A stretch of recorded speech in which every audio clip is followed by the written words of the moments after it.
Hi everyone, welcome to your channel control C control we.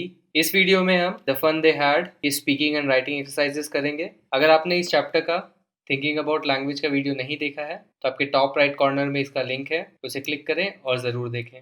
Before we start, अगर आपने हमारे channel को subscribe नहीं किया है तो प्लीज़ इसे सब्सक्राइब करें और हमें सपोर्ट करें। सो ये राइटिंग एक्सरसाइज आपकी लेटर राइटिंग के बारे में है and it is a formal letter because ये लेटर आप किसी बिजनेस को लिख रहे हैं ताकि आप एक बुक की ऑर्डर प्लेस कर सकें। So it will come in the category of formal letter and उसमें भी एक टाइप हो गया business letters, you can say. And formal letters हुए या बिजनेस लेटर्स हुए, उनका लिखने का तरीका, उनका टोन, उनकी लैंग्वेज बहुत सिमिलर होती हैं। एंड इस एक्सरसाइज से आपको वो टेक्निक समझ में आएगी कि कैसे आप एक फॉर्मल लेटर, स्पेशली जब आप बिजनेसेस को लिखते हैं, तो कैसे लिखेंगे आप। A new revised volume of Isaac Asimov's short stories has just been released. Order one set. Write a letter to the publisher, Mindframe Private Limited, 1632 Asaf Ali Road, New Delhi, requesting that a set be sent to you by value payable post and giving your address. Your letter will have the following parts: addresses of the sender and receiver, the salutation, the body of the letter, the closing phrases and signature. Remember that the language of a formal letter is different from the colloquial style of personal letters. For example, contracted forms such as IF और can't are not used. So इस question में आपको बोला जा रहा है कि Isaac Asimov की शॉर्ट स्टोरीज की एक नई वॉल्यूम, रिवाइज वॉल्यूम रिलीज हुई है अभी अभी, एंड उसे आपको ऑर्डर करना है लेटर लिख के पब्लिशर को, एंड पब्लिशर का नाम और यहाँ पे एड्रेस दिया हुआ है। और आपको पेमेंट किस तरीके से करना है? By using value payable post. Now VPP क्या होता है, इतना पॉपुलर नहीं है मे बी इंडिविजुअल्स के लिए, बिकॉज हमारे पास अभी कैश ऑन डिलीवरी की सर्विसेज हैं एंड मोर और लेस हम आजकल ई कॉमर्स वेबसाइट से चीज़ें ऑर्डर करने लगे हैं। सो आपको सीओडी का मतलब पता होगा, cash on delivery. So VPP similar service है, बट ये cash on delivery service provide करती है इंडिया पोस्ट। सो हमारी जो डाक सर्विस है गवर्नमेंट की, उसमें कैश ऑन डिलीवरी सर्विस वो प्रोवाइड करते हैं एंड उसका नाम है वीपीपी। सो इसमें ऐसा होता है कि जो बिजनेस है, फॉर एग्जांपल यहाँ पे माइंड फ्रेम, वो एक ऑर्डर डिफाइन करेंगे जितना उनको चाहिए, सेम मनी आपसे लिया जाएगा, आपको एक रिसीट दी जाएगी एंड सेम एक्नॉलेजमेंट उस सेंडर को दिया जाएगा एंड सेम मनी उनको ट्रांसफर हो जाएगा बाय वॉट एवर मोड वो चाहते हो पैसे ट्रांसफर के लिए। तो इस तरह से आपका पैसा थ्रू इंडिया पोस्ट जिस भी बिजनेस से आप चीज़ें मंगा रहे हो उन तक पहुंच जाएगा। नाउ इस लेटर के मेन पार्ट्स यहाँ पे दिए गए हैं आपको हेल्प करने के लिए, ताकि आप सही से लेटर लिख सकें। इन टाइप के लेटर में आपका एड्रेस होना चाहिए ताकि जिसको भी आप लेटर लिख रहे हैं वो आपसे थ्रू दिस एड्रेस कांटेक्ट कर सकें। सो यहाँ आपका एड्रेस आएगा और जिसको आप लिख रहे हैं उसका भी एड्रेस आएगा। सैल्यूटेशन, सैल्यूटेशन मतलब आप कैसे एड्रेस कर रहे हैं। फॉर एग्जांपल डियर से कर रहे हैं, हेलो से कर रहे हैं, डियर सर एंड मैम, सो इनको सैल्यूटेशंस बोलते हैं।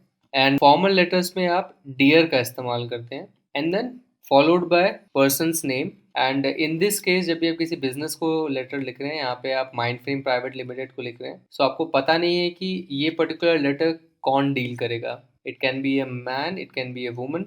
सो इसलिए आप जनरली ऐसे अननोन केसेस में लिखते हैं dear sir slash ma'am. So ये पॉपुलर वे है लिखने का। तो आपको पता नहीं है कि इधर मैन है या वुमन है।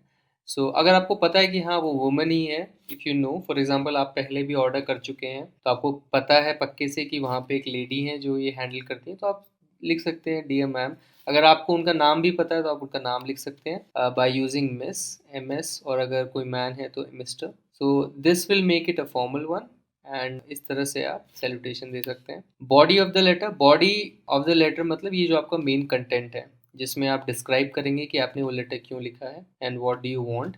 इस पे हम थोड़ा सा डिस्कस करेंगे विद द सैम्पल जो मैंने आपको इसके आंसर में दिया है। बट इसमें एक चीज़ मिसिंग है which I feel is very important, वो ये है कि आपको सब्जेक्ट भी लिखना चाहिए लेटर में। एंड स्पेशली अब तो ईमेल्स का ज़माना है, आज भी हम जब बिजनेसेस को लेटर्स लिखते हैं सो ईमेल्स में आपको सब्जेक्ट लिखनी ज़रूरी होती है एंड सब्जेक्ट का बहुत इंपॉर्टेंट रोल होता है। सब्जेक्ट का इम्पोर्टेंस इस तरीके से है कि अगर आपने ईमेल्स पढ़े होंगे, अगर आपका कोई ईमेल अकाउंट होगा, तो जब आप ईमेल को इनबॉक्स में देखते हैं तो सबसे पहले आप ईमेल को कैसे पढ़ते हैं? उनके सब्जेक्ट से।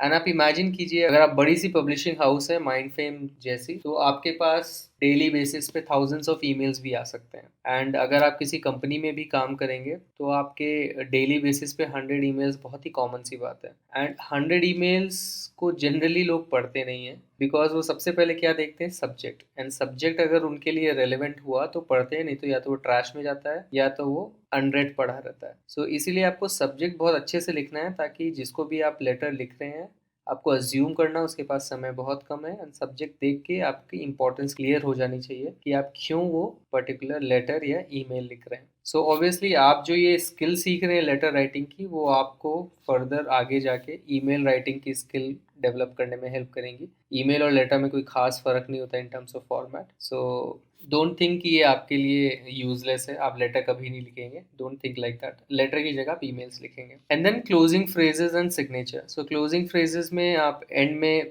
कुछ अगर इंपॉर्टेंट इंस्ट्रक्शंस होते हैं या आपकी कोई एक्सपेक्टेशंस होती है, नॉर्मली आप एक्सपेक्टेशंस यहाँ पे लिखते हैं क्लोजिंग फ्रेजेस में। एंड सिग्नेचर में आपका नाम। एंड नॉर्मली जब आप ईमेल्स लिखते हैं एंड आप खुद एक बिजनेस है, दूसरे बिजनेस को लिख रहे हैं, आप कंपनी से लिख रहे हैं, तो यहाँ पे अपनी कंपनी का नाम लिखते हैं। एंड मोस्ट कॉमनली आप अपना फ़ोन नंबर भी देते हैं, ताकि आपको डायरेक्टली कांटेक्ट कर सके जिसको भी आप लेटर लिख रहे हैं। एंड आपको ये चीज़ ध्यान रखनी है कि जो भी फॉर्मल लेटर होते हैं इस तरीके से, इवन दो आप अगर इस माइंड फेम पर्टिकुलर बिजनेस है एंड इस माइंड फेम में जो भी काम कर रहा है आप उसको जानते हैं, still it is a formal letter. Even though आप पर्सनली उनको जानते हैं, बट आप जब भी काम के लिए उनको लेटर लिख रहे हैं तो ये स्टिल एक फॉर्मल लेटर होगा। एंड आपको अवॉइड करना है हर तरीके से कुछ भी पर्सनल लेटर्स में आप जो स्टाइल यूज़ करते हैं उसको। फॉर एग्जांपल आप कॉन्ट्रैक्टेड फॉर्म्स यूज़ नहीं कर सकते हैं, जैसे आई हैव को आप आई हैव नहीं लिख सकते, सो आपको आई हैव लिखना होगा फुल। कैंट नहीं लिख सकते, आपको कैनॉट लिखना होगा, this is not appreciated. So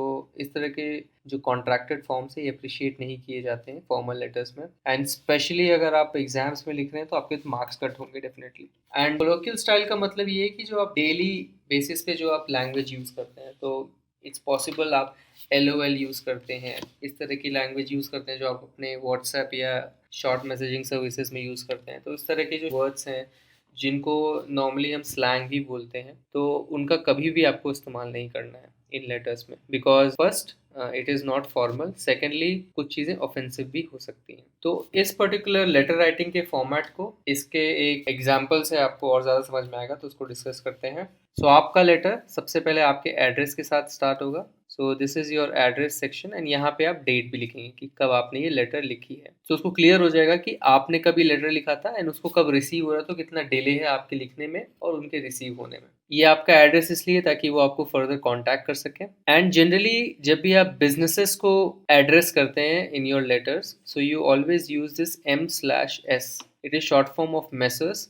and जैसे आप मिस्टर एंड मिसेस लिखते हैं, इस तरह से कंपनीज को जब भी आप एड्रेस करते हैं तो आप M/S यूज करते हैं। And then you write the company name. तो यहाँ पे पब्लिशिंग हाउस है Mind Fame Private Limited, and then उनका एड्रेस। हो सके तो आप यहाँ पे अगर आपको पिन कोड पता है तो पिन कोड ऐड कर दीजिए। देन एज आई सेड मैंने ऐड किया है यहाँ पे subject. So when you write subject as order for books, तो उनको क्लियरली समझ में आ जाएगा कि ये बुक्स को ऑर्डर करने के लिए ये लेटर या ईमेल लिखा गया है, एंड वो एकदम से इंटरेस्टेड हो जाएंगे क्योंकि यहाँ उनका बिजनेस चल रहा है। तो सब्जेक्ट को आपको ऐसे लिखना है कि आपको पूरी स्टोरी नहीं बता देनी है सब्जेक्ट में, आपको प्रिसाइजली ये बताना है कि आपने वो लेटर क्यों लिखा है। तो आपने ये लेटर इसलिए लिखा है कि आपको बुक्स ऑर्डर करनी है। बुक्स क्या ऑर्डर करनी है वो लेटर के कंटेंट में रहेगा। सो आपका सब्जेक्ट का मेन पर्पस क्या है, किसी का अटेंशन ग्रैब करना। सो आपने अटेंशन ग्रैब कर लिया है, उसका अटेंशन आपको मिल चुका है, अब वो आपका लेटर पढ़ेगा जरूर। सो आपको उतना ही लिखना है सब्जेक्ट में जिससे आप अटेंशन सामने वाले का ले सकें। Then salutation part, dear sir और मैडम।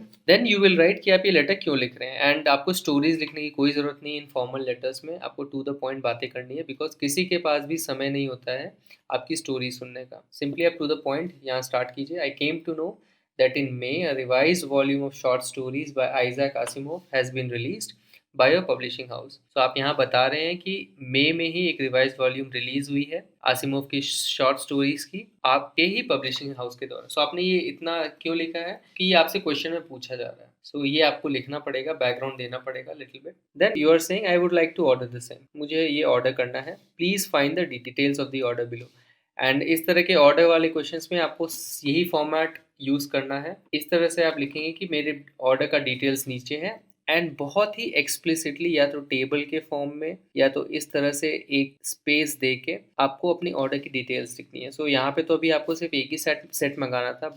लेट्स सपोज अगर आपको मल्टीपल सेट्स मंगाने थे, so it would be a good idea कि आप बुलेटिंग भी कर दे। सो 1.2.3. So like this, first, second, third. And in case थोड़ा सा कॉम्प्लिकेटेड ऑर्डर भी है, अगर आप ग्रोसरीज का ही लिस्ट है फॉर एग्जाम्पल, या कुछ हार्डवेयर की लिस्ट है, तो यहाँ पे आप मे बी आइटम नेम लिख सकते हैं, यहाँ पे आप आइटम क्वांटिटी भी लिख सकते हैं। एंड यहाँ पे अगर एडिशनल अगर आपको कुछ इन्फॉर्मेशन देनी है, सो नेम के बाद आप मेक भी लिख सकते हैं। सो फॉर एग्जांपल मेक मतलब किस कंपनी का है वो, so it could be a screwdriver for example, and then company's name स्टैंडवॉल और समथिंग, एंड क्वांटिटी आपको दो चाहिए। सो इस तरह से भी आप इस टैबुलर फॉर्मेट में अपना ऑर्डर लिख सकते हैं। इस तरह से जब आप लिखेंगे, and specially I would encourage you कि इस तरह से भी आप रियल लाइफ में जब आपको लिखने पड़े लेटर्स, तो आप ये यूज़ कीजिए। बिकॉज फर्स्ट ऑफ ऑल उसने ऑर्डर फॉर बुक्स देखा, एंड ये स्टोरीज नॉर्मली कोई पढ़ेगा नहीं, बिकॉज ये ऑब्वियसली आपको एग्जाम के पॉइंट ऑफ व्यू से लिखना है, but this is the key information, and ये की इन्फॉर्मेशन को आपको बहुत ही अच्छे से लिखना है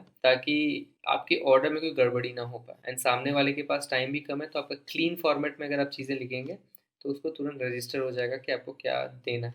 सो यहाँ पे हमने क्या किया, शॉर्ट स्टोरीज लिखी, बाय ऑथर का नाम लिखा यहाँ पे आइजैक आसिमोव, एंड हमने लिख दिया कौन सा एडिशन चाहिए हमें, मई 2020 का, एंड कितना चाहिए, यहाँ पे आ गया क्वांटिटी 1 सेट। सो बहुत ही प्रिसाइज फॉर्म में आपने अपनी ऑर्डर बता दी है, एंड यहाँ पे कोई गलती की गुंजाइश नहीं है, क्योंकि शॉर्ट स्टोरीज जो मई में रिलीज हुई है वो एक ही वर्जन है, एंड आपको एक सेट चाहिए। नेक्स्ट, अब आप जब भी कोई चीज़ ऑर्डर करते हैं तो आपको एक ड्यू डेट भी बताना ज़रूरी है कि आपको कब तक वो ऑर्डर चाहिए। सो इसको लिखना मत भूलिएगा, I would like you to send above order latest by 25 June. So अगर आप बोल रहे हैं कि मुझे 25 जून तक ये ऑर्डर चाहिए, फिर आपको ये भी बताना है कि वो ऑर्डर किस एड्रेस पे भेजें। So you should write that also, you can deliver the books to the address mention in this letter. So आपने क्या बोला, इस लेटर में जो एड्रेस मेंशन है उस एड्रेस पे आपको बुक्स डिलीवर करनी है। सो आपने जो स्टार्टिंग में एड्रेस डाला था, ये पर्टिकुलर पब्लिशिंग हाउस समझ जाएगा कि आपको उस एड्रेस पे भेजना है। Also provide me A signed bill copy with the same address, and ये चीज़ भी लिखना ना भूले, बिकॉज आपको बिल कॉपी चाहिए। बिल हमेशा आपको लेना है कोई भी ट्रांजैक्शन के लिए। सो आपको ये क्लियरली बताना है कि आपको एक साइंड बिल कॉपी चाहिए। सो आपको साइंड बिल कॉपी क्यों चाहिए, हो सकता है आप रिम्बर्समेंट कराएंगे, हो सकता है आप रिकॉर्ड कीपिंग के लिए रख रहे हैं। बिल तो आपको रखना है फॉर एनी पर्पसेस, बट यहाँ पे आप एक्सप्लिसिटली मेंशन कर रहे हैं उनको कि मुझे साइंड बिल कॉपी चाहिए, आपका साइन भी चाहिए उसमें, एंड बिलिंग एड्रेस क्या होना चाहिए, आपका सेम एड्रेस। सो इसको बिलिंग एड्रेस बोला जाता है। सो डिलीवरी एड्रेस जहाँ पे चीज़ें आपको डिलीवर हो रही हैं, and another thing is billing address. So ये दोनों अलग अलग हो सकते हैं। हो सकता है कि आप अपने कंपनी के बिहाफ में कुछ मंगा रहे हैं, बट आप चाहते हैं कि वो आपके घर पे डिलीवर हो, बिकॉज आप कंपनी में पूरे टाइम रहते नहीं हैं, घर पे चीज़ें रिसीव करना ईजी है। सो आप चीज़ें घर पे डिलीवर करवाएंगे, बट आप बिल अपने कंपनी के एड्रेस पे करेंगे। सो ऐसे बहुत सारे सिनेरियोज हो सकते हैं। आप अगर आप स्कूल के लिए कोई चीज़ ऑर्डर कर रहे हैं तो आप घर की डिलीवरी एड्रेस दे देंगे और स्कूल का बिलिंग एड्रेस दे देंगे, बिकॉज अल्टीमेटली वो चीज़ स्कूल की है। बट यहाँ पे आप क्या बोल रहे हैं कि आपके बिलिंग एड्रेस भी क्या होगा, डिलीवरी एड्रेस का ही होगा। I understand that you provide the facility for VPP. So VPP already आपको फुल फॉर्म दिया हुआ है आपके क्वेश्चन में, so you can use this abbreviation, and सबको पता है वीपीपी क्या होता है, स्पेशली बिजनेसेस को। सो दे विल अंडरस्टैंड वीपीपी क्या है। सो आप क्या बोल रहे हैं, मुझे पता है कि आप प्रोवाइड करते हैं वीपीपी की फैसिलिटी को, and I would like to avail the same, and मैं उसको अवेल करना चाहता हूँ। I want to use it. Avail the same का मतलब I want to use the same facility. So आपने तीन मेजर चीज़ें इनको बता दी। तीन मेजर चीज़ें क्या, आपका ड्यू डेट क्या है, आपका एड्रेस क्या है, एंड आप पेमेंट कैसे कर रहे हैं। एंड ऑब्वियसली हमने एक और इन्फॉर्मेशन यहाँ पे डाली कि हमें बिलिंग एड्रेस क्या चाहिए। Next, this is the closing paragraph और द क्लोजिंग फ्रेजेस। बहुत ही कॉमन है कि अगर आपको कोई डाउट है तो हमें कांटेक्ट कीजिए। सो if you have any queries regarding this order, मतलब अगर आपको कोई भी क्वेश्चंस हैं, सो इन फॉर्मल सेंस आप बोलते हैं queries and question. So if you have any queries regarding this order, इस ऑर्डर के बारे में, so please contact me directly through phone. So आप यहाँ पे फ़ोन नंबर दीजिएगा एंड में, so you can contact me directly through phone. आपने ऐसा स्टेटमेंट जैसे ही लिखा तो जो भी लेटर आपका पढ़ा वो ढूंढेगा फ़ोन नंबर का, and he or she will find it here. I would appreciate no delay in the delivery. So आप क्या बोल रहे हैं, मैं अप्रिशिएट करूंगा या करूंगी कोई भी डिले ना हो डिलीवरी में। And this is very formal way, बहुत ही पोलाइट वे में बोलने का तरीका है फॉर्मल लेटर में, I would appreciate no delay. But जैसे ही आप ये सेंटेंस लिखते हैं, आपने एक्चुअली बहुत स्ट्रांगली एक मैसेज डिलीवर कर दिया इस पर्टिकुलर सेलर को कि मुझे डिलीवरी में डिले नहीं चाहिए। So it is as good as saying कि ऑर्डर देना हुआ उसको कि मुझे डिलीवरी में कोई डिले नहीं होना चाहिए, नहीं तो हमारे रिलेशनशिप में प्रॉब्लम होगी, हमारे बिजनेस रिलेशनशिप में प्रॉब्लम होगी। बट इन चीज़ों को आप एकदम डायरेक्टली नहीं बोलते, इनको थोड़ा सा पोलाइट वर्ड्स में इस तरह से आई वुड अप्रिशिएट, मैं अप्रिशिएट करूंगा या करूंगी कि डिलीवरी में कोई डिले ना हो। सो इस तरह से पोलाइट वर्ड्स का इस्तेमाल करके आप हिंट्स दे सकते हैं कि आपकी रिक्वायरमेंट क्या है, एंड इस तरह से you will close your letter. Last में it's very popular to use thanking you. आजकल बिजनेस लेटर्स में आप थैंक्स भी लिखते हैं, it is also accepted, but I would still recommend you कि आप थैंकिंग यू ही लिखें because this is more formal. फिर लास्ट में आप लिख सकते हैं योर्स सिंसियरली, या आजकल मोर पॉपुलर फॉर्म है बेस्ट रिगार्ड्स लिखना। सो best regards is also accepted, बहुत ही प्रोफेशनल होता है ये लिखना, and it works for anything. ये हर चीज़ों के लिए काम आ सकता है। आप किसी को भी लेटर लिख रहे हो, अपने बॉस को लिख रहे हो, किसी बिजनेस को लेटर लिख रहे हो, अपने कॉलीग को लेटर लिख रहे हो, किसी को भी लेटर लिख रहे हो, best regards will work. But ध्यान रखिएगा आप cheers, with love, best wishes, इस तरह के फ्रेजेस ना लिखें because these are personal phrases and they are not appropriate, यहाँ पे बिल्कुल भी सही नहीं होंगे। And then once you write that, क्योंकि आप सिर्फ एक कस्टमर हैं तो आप अपना नाम लिखेंगे यहाँ पे, एंड आपका फ़ोन नंबर, बिकॉज आपने ऑलरेडी बोल रखा है कि मैं फ़ोन नंबर यहाँ पे देने वाला हूँ। सो आप यहाँ पे अपना फ़ोन नंबर दें, एंड दिस इज़ हाउ आप लेटर क्लोज कर सकते हैं। Speaking exercise. In groups of four, discuss the following topic. The schools of the future will have no books and no teachers. Your group can decide to speak for or against the motion. After this, each group will select a speaker to present its views to the entire class. So ये एक debate का topic है। सो topic क्या है कि future के schools में कोई भी बुक्स या कोई भी टीचर्स नहीं होंगे, एंड आप या तो इनके फॉर में बोल सकते हैं या तो इसके अगेंस्ट में बोल सकते हैं। दैट मीन्स आप ये बोल सकते हैं कि हाँ, फ्यूचर में बुक्स नहीं होंगे, टीचर्स नहीं होंगे, तो फिर आप जैसे ही इस पर्टिकुलर टॉपिक को सपोर्ट करेंगे, इनके फॉर में बोलेंगे, सो स्पीकिंग फॉर द मोशन मतलब स्पीकिंग फॉर द टॉपिक, तो आपको बहुत सारे एग्जाम्पल्स ऐसे देने होंगे कि क्यों ऐसा होगा। सो ऑब्वियसली आपके पर्टिकुलर चैप्टर में बहुत अच्छे अच्छे हिंट्स दिए हुए हैं कि कैसे रोबोट्स टीचर्स को रिप्लेस करेंगे, कैसे टेलीबुक्स की जगह आप ई बुक्स का एग्जाम्पल दे सकते हैं, स्मार्टफोन्स का एग्जाम्पल दे सकते हैं, यूट्यूब का एग्जाम्पल दे सकते हैं। तो इस तरह के बहुत सारे प्लेटफॉर्म्स हैं जो बुक्स को रिप्लेस कर सकते हैं। अगर आप अगेंस्ट में बोल रहे हैं तो आपको इस तरह से बोलना होगा कि नहीं, चाहे कुछ भी हो जाए, चाहे कितनी भी टेक्नोलॉजी आ जाए, बुक्स तो रहेंगी ही। तो आप उसको थोड़ा सा ट्विस्ट भी कर सकते हैं, इस तरह से बोल सकते हैं, भले ही आज की जैसी बुक्स ना हो, आज के जैसी हार्ड कॉपीज ना हो, बट एटलीस्ट सॉफ्ट कॉपीज होंगी। जैसे आजकल हम देखते आ रहे हैं हर एक पर्टिकुलर बुक का सॉफ्ट कॉपी वर्जन अवेलेबल होता है। सो हार्ड कॉपी की जगह सॉफ्ट कॉपीज होंगी, पर इसका मतलब ये नहीं कि बुक्स नहीं है। सो इस तरह से आप अगेंस्ट में बोलना चाहते हैं तो बोल सकते हैं। सो आप ये भी बोल सकते हैं कि ऐसा तो हो ही नहीं सकता टीचर्स ना हो, शायद टीचर स्कूल में आके ना पढ़ाए, थ्रू वीडियो कॉन्फ्रेंसिंग पढ़ाए, थ्रू डिफरेंट वेज पढ़ाएं, बट टीचर्स तो होंगे। तो आपको उस तरह से अगर आपको प्रेजेंट करना है फैक्ट, तो वैसे आप बोल सकते हैं। एंड ऑब्वियसली आपको ये भी सोचना है कि जो फ्यूचर की बात कर रहे हैं, कितना फ्यूचर की बात कर रहे हैं। So 100 years from now, 200 from now. So ये पॉइंट को भी आप बहुत अच्छे से यूज़ कर सकते हैं, आप चैलेंज करने के लिए दूसरे स्पीकर को कि आप कब की बात कर रहे हो, 100 साल की बात कर रहे हो या 200 साल की बात कर रहे हो। एंड जब आप अपने पर्टिकुलर आंसर्स फ्रेम करो तो आपको क्लियर होना चाहिए कि आप किस फ्यूचर की बात कर रहे हैं। एंड यहाँ पे कुछ ऐसे पॉपुलर फ्रेजेस दिए गए हैं जिनको आप जब भी डिबेट कॉम्पिटिशन्स या डिबेट में पार्ट लेते हैं तो कैसे पोलाइटली आप दूसरे के आइडियाज़ को रिजेक्ट करते हैं या एक्सेप्ट करते हैं। तो कुछ एक बहुत ही पॉपुलर फ्रेजेस है। For example, first one is in my opinion. तो इन माय ओपिनियन का मतलब मेरे हिसाब से। सो जब भी आप अपने पॉइंट्स प्रेजेंट करने वाले होते हैं तो यू कैन से इन माय ओपिनियन ऐसा ऐसा होना चाहिए या ऐसा ऐसा होगा। Second is I fail to understand Y.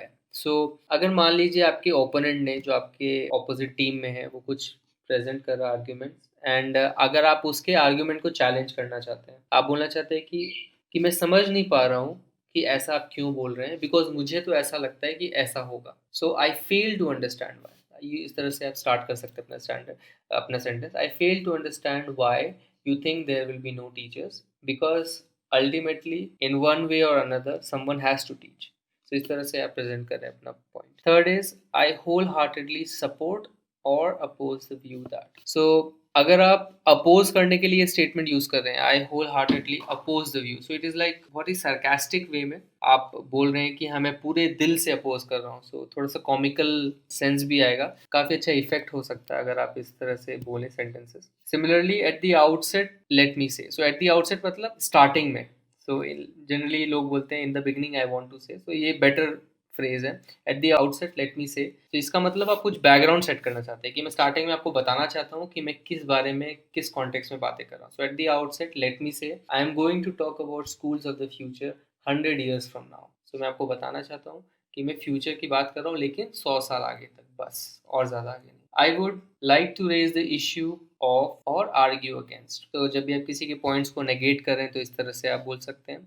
I should like to draw attention to, अगर आप किसी पॉइंट पे फोकस करना चाहते हैं, कोई एक इंपॉर्टेंट पॉइंट बोलने जा रहे हैं, तो यू कैन से कि मैं आपका अटेंशन यहाँ पे लाना चाहता हूँ इस पॉइंट पे। माई वर्दी ओपोनेंट हैज सबमिटेड दैट। आप अपने ओपोनेंट की एक बात जब आप रेफरेंस में देना चाहते हैं तो आप इस तरह से उनको इज्जत देते हुए कि मेरे वर्दी ओपोनेंट, मेरे रिस्पेक्टेड ओपोनेंट है, वर्दी है, उन्होंने ये सबमिट किया, उन्होंने ये पर्टिकुलर पॉइंट बोला है, बट देन आप बट लगा के बोल सकते हैं, बट आई डोंट अग्री, कि ये ऐसा नहीं है, ऐसा होगा। ऑन द कॉन्ट्ररी, किसी चीज के ऑपोजिट में अगर आप बोलना चाहते हैं तो on the contrary I think this will happen. And last में आई फर्मली रिजेक्ट। सो ये बहुत ही स्ट्रांगली, अगर आप बहुत ही स्ट्रांगली रिजेक्ट करें किसी पॉइंट को, I firmly reject this point, मैं पूरी तरह से, पूरी दृढ़ के साथ इस पॉइंट को रिजेक्ट करता हूँ, क्योंकि मुझे ऐसा लगता है ऐसा तो हो ही नहीं सकता कभी कि बुक्स नहीं होंगी। एंड ये ग्रुप एक्टिविटी है, एंड आई होप आपके स्कूल के टीचर्स इसको कभी ना कभी ग्रुप में एक्सरसाइज करवाएंगे। सो जब भी आप ग्रुप में ये चीज़ें कर रहे हैं तो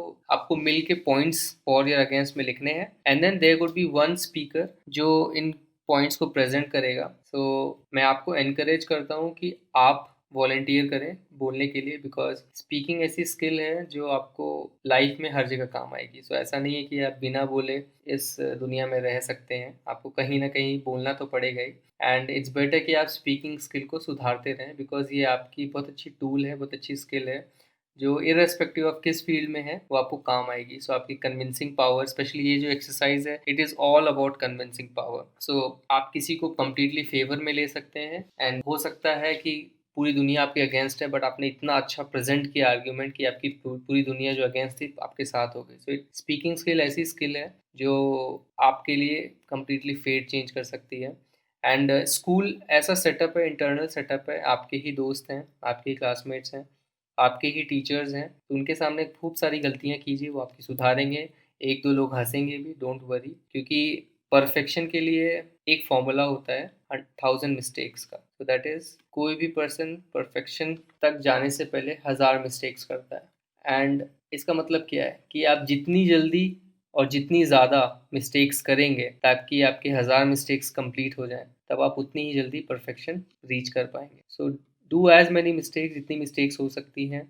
आप अटकते हैं, अटकिए, आपको वर्ड्स डिफ़िकल्ट लगते प्रोनाउंस करने में, होने दीजिए, धीरे धीरे प्रैक्टिस करके जब आप ये 1000 मिस्टेक्स कर लेंगे तो आप ऑलरेडी परफेक्ट हो जाएंगे। Thanks for watching this video. अगर ये वीडियो आपको पसंद आया तो इस वीडियो को एक लाइक दीजिए, हमारे चैनल को सब्सक्राइब कीजिए। आप हमारे चैनल को सब्सक्राइब इस गोल लोगो पे क्लिक करके और सब्सक्राइब बटन दबा के कर सकते हैं। आप हमें अपने कमेंट्स और फीडबैक्स कमेंट सेक्शन में ज़रूर लिखें। अगर आपके कुछ डाउट्स हैं तो वो भी ज़रूर हमें बताएं। अब आप हमें इंस्टाग्राम पर भी फॉलो कर सकते हैं, हमारी आईडी है आओ पढ़ें। इस टेक्स्ट बुक के अगले चैप्टर्स के लिए स्टे ट्यून।